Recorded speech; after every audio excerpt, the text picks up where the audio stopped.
la GTS. Et aujourd'hui, on va faire une inclusion avec une résine époxy. Donc la Crystal Diamond. La Crystal Diamond, c'est la même famille que la Glass Lac. J'ai dit Glass Touch dans mon introduction sur une première vidéo. C'est la Glass Lac. Je suis un boulet. C'est la Glass Lac. Et donc là, nous a passé à la Crystal Diamond, qui est une résine époxy comme la Glass Lac, qui est aussi un produit de la marque Cléopâtre et que nous allons tester tout de suite. Alors, hop, on va faire un petit unboxing. Petit gobelet doseur. 1, 2. Nous retrouvons notre résine. Hop, avec le A et le durcisseur B. Une pipette. Des gants toujours en vinyle, très bien. Hop. 2 spatules. Et un petit mode d'emploi. Voilà. Donc voilà, ça c'est le petit kit donc de la résine Crystal Diamond, qui est donc une résine époxy d'inclusion. Alors, pour cette inclusion, on va faire comme la fois où on avait utilisé la résine polyester. Je vais utiliser la technique du fil nylon. Voilà. La technique du fil nylon, c'est très très bien parce que ça permet d'avoir des pièces en suspension sans couche visible. Alors la Crystal Diamond, c'est comme la Glass Lac, elle le durcit. Le dosage, c'est 2 tiers de résine, 1 tiers durcisseur. Et comme la première préconisation que j'avais fait précédemment, on commence d'abord par le durcisseur et après la résine. C'est juste une question de viscosité. Comme je l'avais expliqué sur la Glass Lac, le durcisseur étant plus fluide que la résine, il est préférable de le mettre en premier au fond du gobelet de mélange pour avoir un mélange correct. Alors, c'est une résine donc époxy qui est traitée anti-UV, donc il n'est pas censé jaunir dans le temps, qui est transparente et qui ne fait pas de bulles. Donc on va voir tout ça pendant cette opération moulage et coulée de résine donc époxy. Donc je chausse mes gants, si on peut dire qu'on peut chausser des gants. Donc j'enfile mes gants. Hop, voilà. Et encore une vidéo où Claude met des gants. Voilà, hop. Je vais prendre pour cette inclusion un petit moule en silicone spécifique inclusion. Alors, petite précision sur la résine, on va faire un aparté vie rapide sur la résine polyester. J'avais dit sur la résine polyester de faire très attention au durcisseur, que le durcisseur était quand même un peu, pas corrosif, mais bon. Hop, la petite tache qui est ici présente là, c'est juste un petite goutte de durcisseur qui a réussi comme à décolorer du silicone, bon pas dans silicone.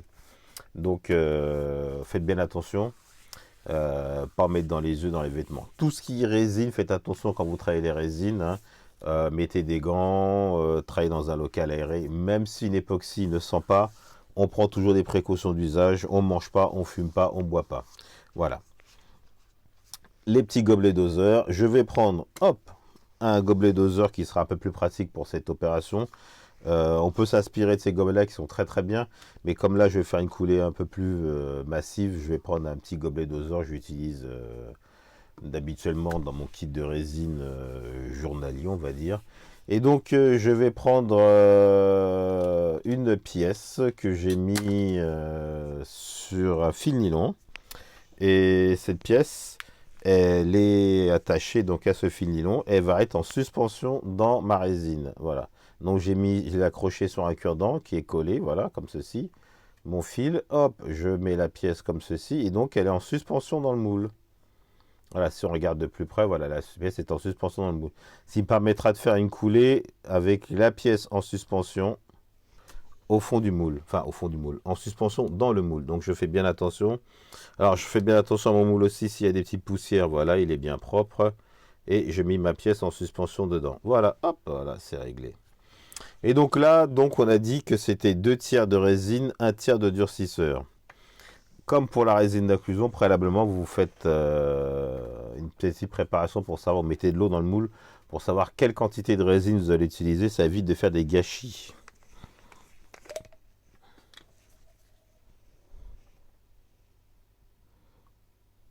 Je commence donc par le durcisseur. Enfin,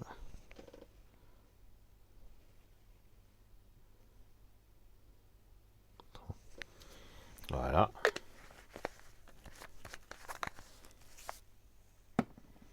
Et je vais y ajouter la résine.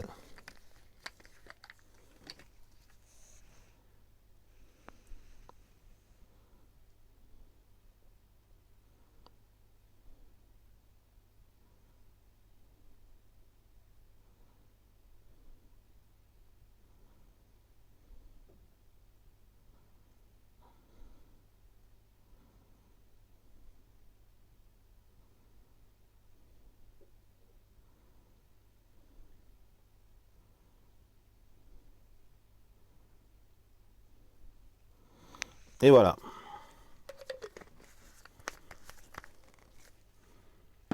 Donc, hop, résine durcisseur. Donc cette résine est très très transparente. Je suis grandement surpris de sa transparence. C'est un très bel effet, c'est bien. C'est pas mal. Parce que souvent les résines époxy ont tendance à être un peu jaunâtres.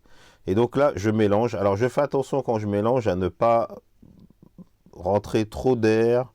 Donc j'évite de remonter mon bâtonnet. Ça c'est la meilleure façon d'entrer de la résine. C'est de remonter le bâtonnet. Donc, et tant que le bâtonnet ne remonte pas, il ne fait pas rentrer d'air puisque je ne fais que mélanger la résine et le durcisseur et je ne fais pas rentrer d'air. Si je remontais mon bâtonnet, je le redescendais, je remontais, je ferais rentrer des bulles d'air. Donc là, je vais doucement, on n'est pas pressé. On a 24 heures pour que la résine prenne.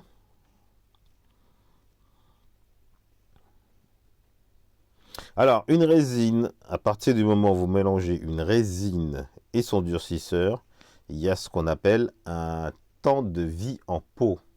Ce qu'on appelle en langage professionnel un life pot. Donc c'est le temps de travail que vous avez pour effectuer votre coulée. Bon, sur des résines polyester, si on ne fait pas attention, mais trop de durcisseur, le temps de vie en pot est très long et très court. Sur des époxys, on a un peu le temps. Donc là, on fait bien, on mélange bien, on brasse bien. Et donc, vous voyez, tant qu'il y a des marbrures, on constate qu'il y a des marbrures là. Tant qu'il y a des marbrures, c'est que le mélange n'est pas homogène. Donc, je continue de mélanger tout doucement. Voilà, je brasse bien. Donc, comme je vous disais, le durcisseur, là, je monte un petit peu, voilà. Et là, ce qui est bien sur cette résine, c'est qu'on voit bien que le mélange n'est pas homogène puisque j'ai encore des marbrures. Donc, j'hésite pas, je mélange, je mélange, je mélange pour obtenir quelque chose de bien propre et d'homogène. Et bien la coulée est faite, donc la résine, la pièce est dans la résine, hop, je relève la pièce, donc là voilà, hop, je la retrempe. Donc elle est en suspension dans la résine et là je vais laisser durcir 24 heures. Et on se reverra pour le démoulage de la pièce. La Crystal Diamond, donc la résine d'inclusion, toujours pareil de Cléopâtre. Donc là, on va démouler cette inclusion qui avait été faite. Donc je vais retirer la pièce. Donc hop, j'exfiltre la petit fil métallique. Et donc comme je rappelle, je l'ai coulé dans un moule en silicone. Et donc ce moule en silicone est très pratique parce qu'il va me permettre de faire un démoulage plus que aisé, on va dire. Et donc là, je vais attaquer le démoulage de la pièce. Donc c'est parti. Donc ça va forcer un petit peu. Donc le temps de prise de cette résine est un peu plus long que 24 heures. J'ai dû attendre une trentaine d'heures. Voilà.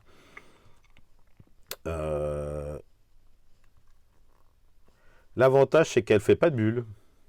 Comparé à la résine polyester, elle ne fait pas un gros dégagement de bulles.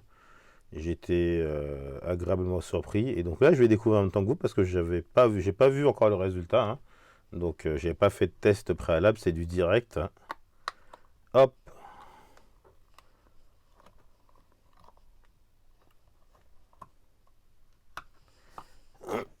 Et voilà notre inclusion. Alors, le résultat est encore mieux qu'avec une résine polyester d'inclusion. Ouais, c'est une pièce de 10 francs. C'est quand même une très belle réalisation, très belle pièce. Quasiment pas de bulle, pour pas dire pas de bulle du tout. Non, non, je suis un peu bluffé parce que c'est la première fois que je fais une inclusion avec de la résine époxy avec un résultat aussi beau. J'ai déjà fait des tests avec d'autres résines, mais là, c'est vraiment magnifique, hein.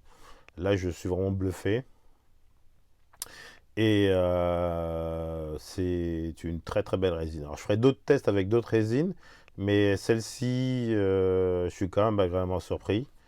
Parce que par rapport à une polyester, comme je disais, bah, écoutez, on se rapproche du rendu d'une résine acrylique. Alors pour ceux qui ne connaissent pas, les résines, les inclusions professionnelles étaient faites auparavant avec des résines acryliques. Et donc le rendu est équivalent aux résines acryliques. Donc c'est super beau. Il n'y aura plus qu'à la mettre sur son petit socle. J'ai déjà prévu un petit socle, voilà. Hop, un petit socle en bois, voilà. Et puis voilà, que ça fera une très belle inclusion. Donc voilà, c'était donc les tests sur les résines d'époxy de chez Cléopâtre, donc la résine Crystal Diamond et la résine Glass Lac. Bah écoutez, c'est le premier test en partenariat avec une marque qui est une marque un peu connue. Donc ces produits sont en vente dans les magasins de loisirs créatifs. Sur la plateforme Place des Loisirs, vous trouvez aussi les produits chez Dalb, chez Cultura. Donc voilà. Sur la résine Glass Lac, je reviens sur un petit accessoire qui m'a été envoyé, qui est très pratique, qui est ceci, qui est le Crystal Pad. C'est vraiment génial, fallait y penser. Je reviens dessus, mais c'est vrai que au début, je me suis dit, bon, ouais, pourquoi pas, mais c'est super pratique parce que même si vous avez de la résine qui coule dessus, vous n'avez pas de problème d'adhérence puisque c'est des piquants en silicone et donc c'est très pratique. Donc voilà, c'est encore une nouvelle vidéo sur la chaîne lemoulage.com. Je reviens à cette belle inclusion parce que je l'aime bien tout compte fait. C'est une nouvelle vidéo sur la chaîne lemoulage.com. On se retrouvera pour d'autres vidéos, d'autres produits et puis je vous dis à bientôt. Et puis toutes les descriptions dont je vous ai données seront sur le lien en bas de la vidéo. Vous n'oubliez pas de vous abonner, mettez un petit pouce si ça vous a plu. Vous vous abonnez, ce serait très bien. Ça me permet de voir si les gens suivent. Et puis, comme je vous dis, n'hésitez pas à aller sur le site internet le site internet d'ailleurs, lemoulage.com. Donc site internet que je travaille depuis un petit moment. Je privilégie plus, comme je vous dis, le site internet.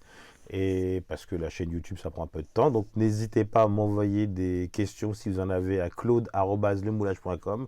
Voilà, salut, bientôt et à la prochaine fois. Et puis on va faire d'autres projets, peut-être plus rapides, peut-être d'autres choses vont changer. On verra un peu de l'impression 3D. Donc voilà. Eh bien écoutez, salut, à plus, à la prochaine fois.